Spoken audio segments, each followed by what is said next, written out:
Hi, and welcome to the Rare Business Podcast. My name is Adrian Swinsko, and I'm a consultant, advisor, researcher, and writer on all things related to customer service and customer experience. Through this podcast, I seek out and interview CEOs, entrepreneurs, business and tech leaders, and leading thinkers about what it takes to build organizations that produce better outcomes for both customers and employees in this fast-moving modern age that we live in. If this is your first time listening to one of these interviews, then welcome, and please do dive into the archives at adrianswinsco.com, as I've now completed over 250 of these interviews in the last few years. If this is not your first time listening, then thank you for returning, and I'll aim to do a good enough job to keep you coming back week after week. Anyway, that's enough from me right now. Let's get into the interview. So today I'm speaking to Rob Walker, who is the VP of Decisioning and Analytics at Pega. And Rob, for listeners of our podcast who've been here with us a while, I've spoken to Rob before. He's a good guy, and we have really interesting conversations. But Rob, for the benefit of people that haven't heard our conversations before, can you tell us a bit about you and a bit about the work that you do for Pega? Sure, yes. The background to sort of my interest in AI and all of these kind of things is that I did a PhD in AI in the 90s. So this was really some serious, like before the real hype all started. But it was really out of scientific curiosity about AI. I didn't know it would be that big.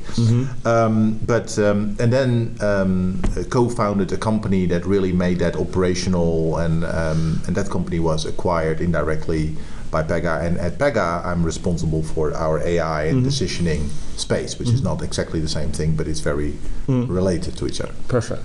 So we were talking sort of before on a panel that I was helping moderate here at Pegaworld, and as part of that, and then the lead up to that, we were talking about this idea around one-to-one marketing, personalization, and then you introduced this idea, this new, almost it felt like an extension, where rather than personalization, you actually talked about relevance, customer relevance, and I thought that's interesting, that's new. What do you mean by that, and how is that different from sort of personalization? Okay. Yeah, so relevance is really about, is customer going to say yes to this, right? Is this in the right channel, in the right moment, and have we identified the needs of that customer accurately enough, right? Okay. So that's relevance. Right. And we use AI to do that, right? Then after that, in that particular channel, whether that's a website or a mobile device or whatever it is, then we're trying to create sort of the, make it personal. By saying, okay, if this is what we want to talk about, how should we do that? How should we talk about? What's the language? Right. What's the image we're going to use? What's the format? What's the voice if this was a voice channel? Okay. Right. Those are things that would personalize this. Right. It's not something like Dear Mrs. So and so. It's a lot more involved right now. So in actual fact, it's not that relevance comes after personalization, is actually relevance comes before, because it's an enabler of personalization. Yes. Personalization is really trying to sort of, boost the relevance by making it that relevant decision appeal to you. And how are you seeing people use AI? How are you promoting people using kind of AI to sort of help with that, to increase the relevance and then to help with kind of the personalization? Yes, so I think in almost all cases, Pega is responsible for definitely for that first part. It's like deciding on this is what we should be talking about, right? Because we've been learning about that through all the different channels, all the different moments that are there, and then it's really a matter of the particular situation whether we're in, whether we also take care of the personalization, or maybe that in the channel they have something that would do that for them, right? And would say, okay, well, this is what you want to bring under the, to the attention of this particular customer. Yeah. This is the image you should use. This is the size it should be, and it should be like the top half of the screen. Right. Sometimes we do that. Sometimes other companies do that. Okay. We focus on the relevance part. Okay.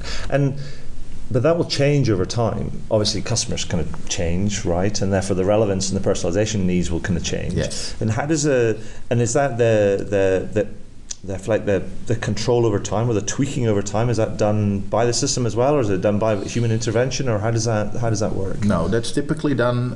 Humans can always play a role in these kind of things, but generally now that is also done by AI and decisioning, right? So it will learn what kind of, relevance is particularly simple, right? It's like the AI is deciding this is the next best action. If that's not the right action, sure, it will learn from that and try to improve itself, and generally will improve itself very quickly.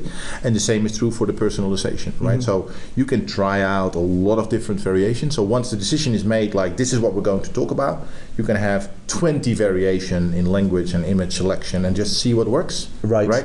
And so there is a lot of test and learn in that. It's a complete test and learn to figure out what works in what combination, what language to generate. Okay. There's a lot of things going on there. So, I mean, the other thing that we talked about previously, which I find really interesting, was you've developed and really baked into your system the T-switch, which toggles between, opaque and, transparent AI kind of models.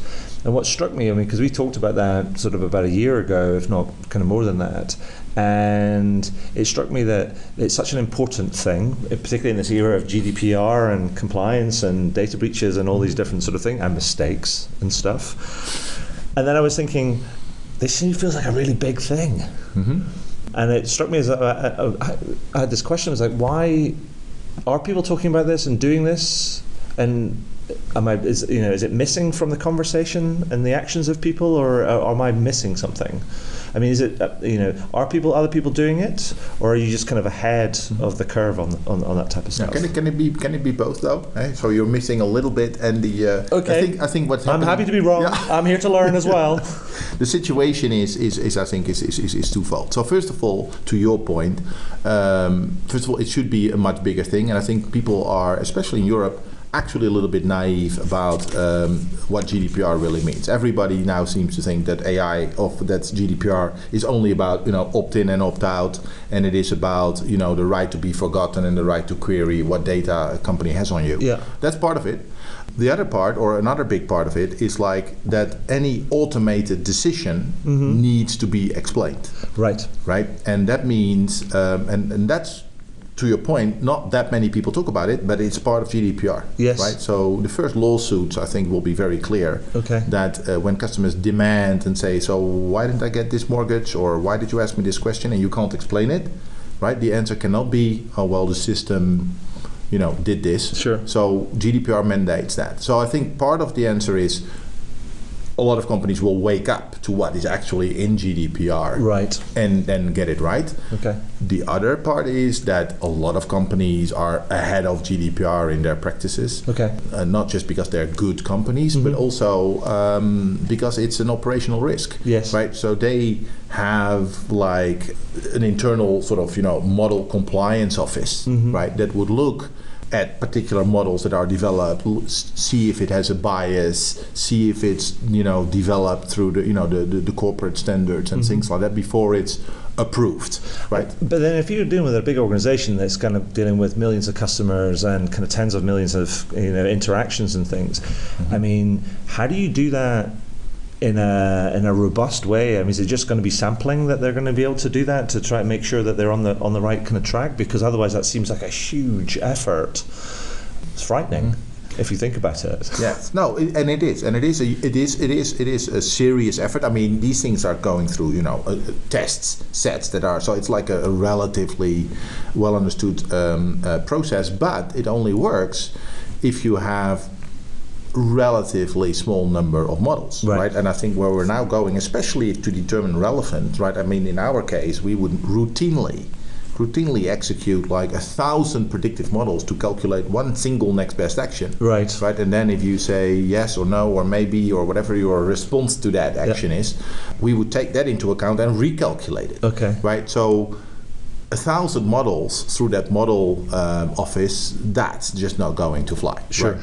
And that's part of obviously why we introduced the T-switch to operationalize that and basically set like a policy, an AI policy in place, right? And because in our case, all of the AI, as far as it's in the customer engagement area, is fueled through, or is being executed, I should say, through a centralized engine, you have a chokehold on the AI, and therefore the switch can really say, okay, in these particular areas of the business we allow opacity. Here we insist on transparency, and it's a single place where you can do that. So there's two questions I have on that. So I want to come back to the policy bit, because that's a big area. But the thing that intrigued me is that you talked about, last time you talked about opaque and transparent systems, and you talked about how transparent systems, because they have to have this inherent ability to explain themselves, to be auditable and things, and opaque ones don't. But these ones, the opaque ones, have way more horsepower, as it were, than the transparent ones. Now, the thing that intrigued me was, like, what's the difference in terms of the quantum difference, in terms of the power, as it were? And I was wondering if you could give us sort of an example, so explain, so we can get a sense of the difference in power of these kind of like systems, but like explain to the difference between two different laptops, as it were. If you know what I mean. I understand what you mean. I think, and there is obviously there is a spectrum there. It also depends on what do you call explanation. Sure. Right. Because the thing is with these opaque algorithms and the models they produce, the models are just very clever, but also very complicated. They look at a lot of different things, and all of these things are correlated in special ways, and they understand that pattern. To understand that pattern and make it understood by a human, you need to explain so many things that it would take a week to spell it out to you, right? And also a human would never be able to get that in her head. It's like you have these 10,000 things anyway. So that will be very complicated. So that's what opaque means, right? It doesn't mean that it's completely inexplicable always. It just means it's just not practical to actually explain it exactly. Right. So I think that's the difference in terms of performance. If you take it a little bit to an extreme, really transparent models are very simple models, right? Humans can really only factor in, 5-7 different things. So like if A and B then C, sort of. Maybe, yes. Right. And then it gets already, and then if C is actually it's a difficult thing, right? For instance, one trivial example is like if you're trying to predict who's going to buy baby toys, right? And then you look at like age of people, then obviously you would expect parents to buy these kind of things, so that's an easy trigger. But then there's a long period that it doesn't happen, and then when they are grandparents they will buy it again. That already for humans, those kind of non-linear kind of behaviors, now that's just age. Right now have 1,000 of those that also correlate, and it becomes really, really impractical. So the difference, if you insist on an algorithm that is simple enough for a human to say, or to explain to a customer, okay, this is why we rejected you for a mortgage, right? It needs to be pretty simple, and that means it will not be very good. In the scheme of things, right? That said, the benchmark to this is often a human judgment, right? So if we rewind, 50 years or whatever, before we did any automation in that area, you would ask a human, why was I, rejected? And the human would either be like, a whole ledger of things if they were very complicated, or it would be a lot of intuition and gut feeling that the humans also wouldn't be able to explain. And they would just make up something. Well, we have our own sort of opaque systems completely inside our heads. So let's go back to the policy idea. I mean, and we talked about the idea, policy, whether it's kind of governance or risk management, quality assurance, all that type of stuff. And it feels to me like I think I was explaining before, it's like a bit like a cart and a horse sort of situation. Now, we're not saying what is the cart and what is the horse, but sometimes it feels like some people start with the tech and then think about the policy and all the infrastructure that goes around that. But I also think I have a feeling that it almost should be the other way around.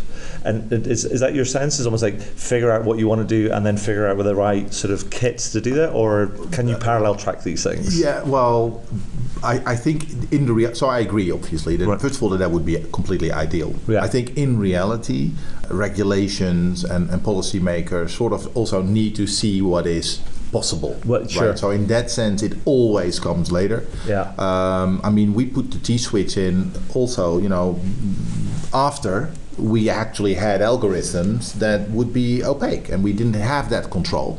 right? And it would then probably be back to that model office that I spoke about. So now we automate that. But I think in that sense, it will always come a little later. So retrospectively, I mean, I guess that it's interesting when you think about GDPR. GDPR is probably one of the only pieces of legislation that's been written in recent times that's potentially future-proof and proactive, and that it sees what's coming, and then it's almost is designed for the future.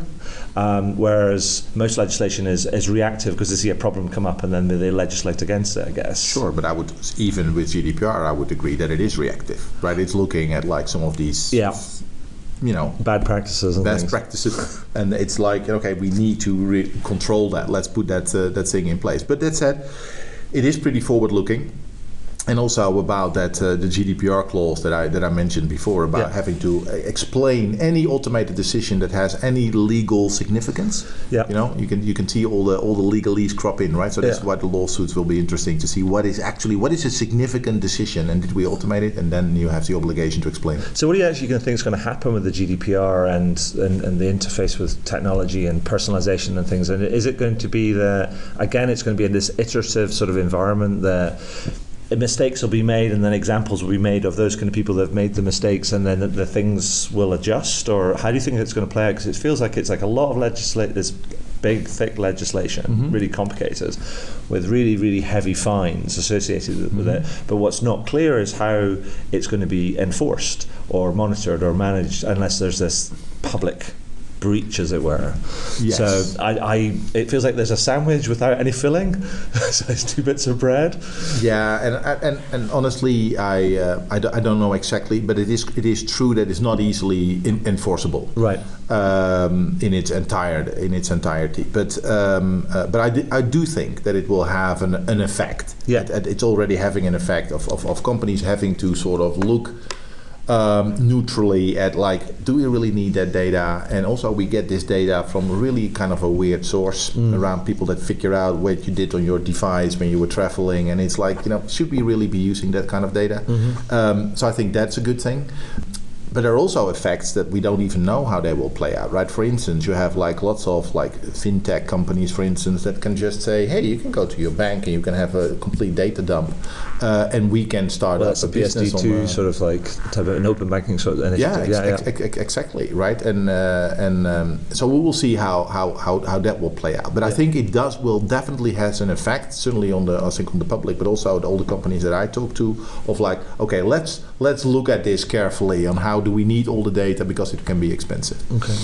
And so, we're coming to the end of Pegaworld, and there's been lots of talk about, technology and digital transformation and agile and AI and robotics and all of these different things. And we've heard some, amazing and really interesting stories and stuff. And so if somebody was listening to this and thinking about, well, I want to improve my personalization, I want to increase the engagement with customers, and, given the next best thing or the next best action or the next best conversation to try to bring me closer, make me better, as it were.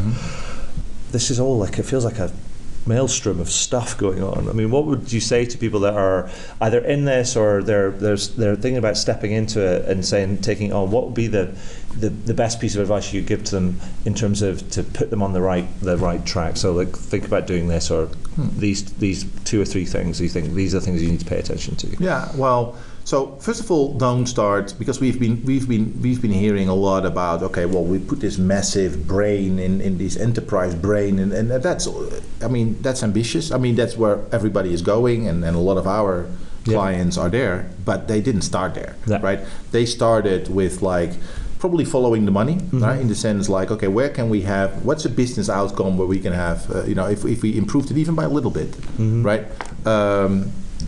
How that would make a lot of difference, and how could we prove that? Sure. Right? We're really very much focused on starting this with business outcomes and not using AI or anything. Sure. For AI's sake. Yeah. Right. So that's an important thing, right? So it's like, okay, where can I make a lot of money? Like, for instance, the stuff we did for Sprint here in the US was right around churn and retention. Right. That was a pressing problem.